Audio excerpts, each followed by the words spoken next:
Welcome back to another Film Geek movie review. In just a moment, I am headed out the door to check out the new animated film, The Wild Robot. The Wild Robot is directed by Chris Sanders, and it's starring Lupita Nyong'o and Pedro Pascal, just a couple of the big names in this movie. This film tells the story of an alien robot that crash lands on an uninhabited island on planet Earth, and becomes friends with the animals that live on this island. Guys, this movie looks really sweet. It looks very cute, to be perfectly honest. I've only seen the teaser trailer for this movie. I've been trying to keep it, I guess you could say, as spoiler-free as possible for me. I want to go into this movie as blind as humanly possible, as completely uninfluenced by anything around me. Now, if you're wondering, Chris Sanders, where do you know that name from? Well, he's only directed and or written some of the best animated films of all time. The Croods, How to Train Your Dragon, and a little movie called Lilo and Stitch. So needless to say, he has a pretty good resume. So you know what, guys? It is enough of me sitting here yammering on. It is time for me to get out the door because I need to go see The Wild Robot.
Welcome back. Just getting home, and guys, I really enjoyed this film. This was pretty much a damn near perfect film. And I don't mean this was just a good family film. I mean this was just a good film all around. I really don't have anything negative to say about this movie in any way, shape, or form. I guess the only thing that you could possibly critique this film on is that it's crafted in such a way that it's supposed to pull at your heartstrings and evoke certain emotions in certain parts of the film. And, yeah, isn't that like every movie? I mean, isn't that what a film is supposed to do? It's supposed to get feelings and emotions inside of you to stir things and make you feel what's going on. So if that's the critique, then it's not really a critique now, is it?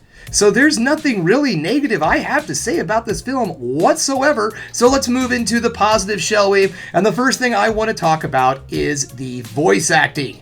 Right out the gate, our main actor, Lupita Nyong'o, does an extremely good job with her character. I love the way she crafted her voice, because normally, you know, when you watch a movie about a robot, they're going to do a voice that's like, oh, beep, bop, I am robot, listen to me, I am a computer, you know, and they do voices like that. But in this case, she went with something that was a bit more soothing and sounded like an AI voice like Siri or something like that, which I think is going to connect with the kids and people a lot more because it's a lot more familiar of a sound than that silly generic beep boop boop, take me to your leader kind of robot crap. Pedro Pascal also does an excellent job in this film as the fox who plays the best friend of Roz the robot.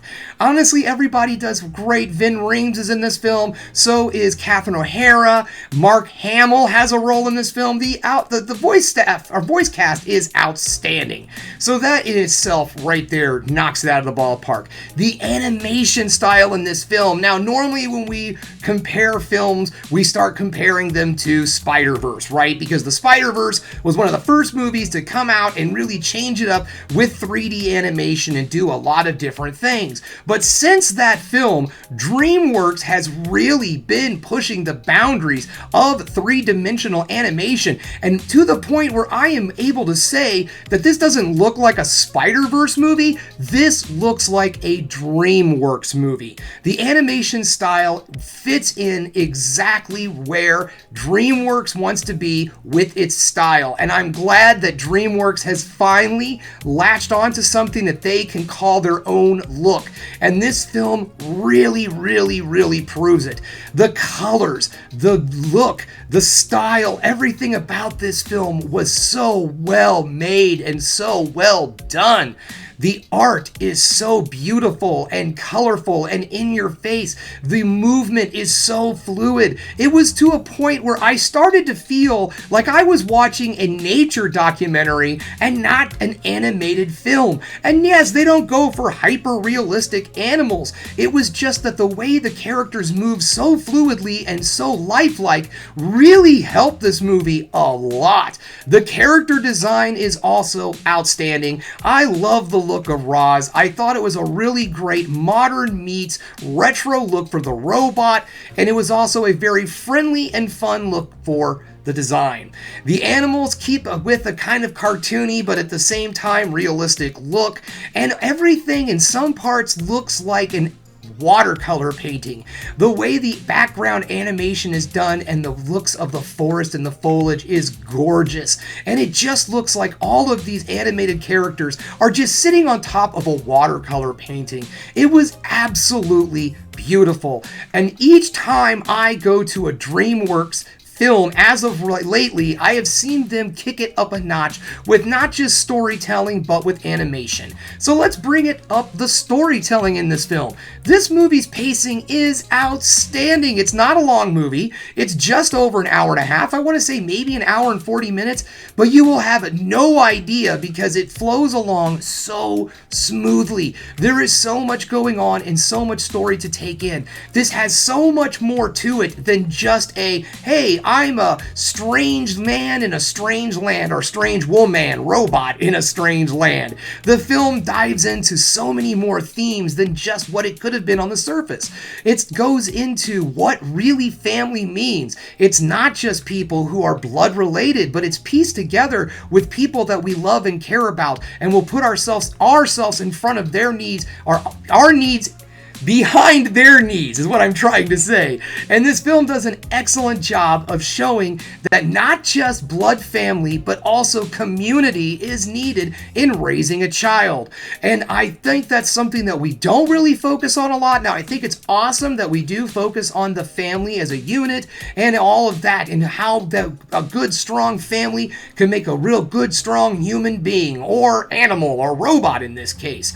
But the film goes a bit further than that by showing that a community, a nice strong community around those children, is also extremely important, and we as adults need to put our differences aside sometimes and all of our BS so we can make sure that our kids, the next generation, get a much better shake than we did. And I really love the fact that this film dove into the issues that not only kids but also adults and parents face when they're trying to raise a child. Not everything is wine and roses, guys.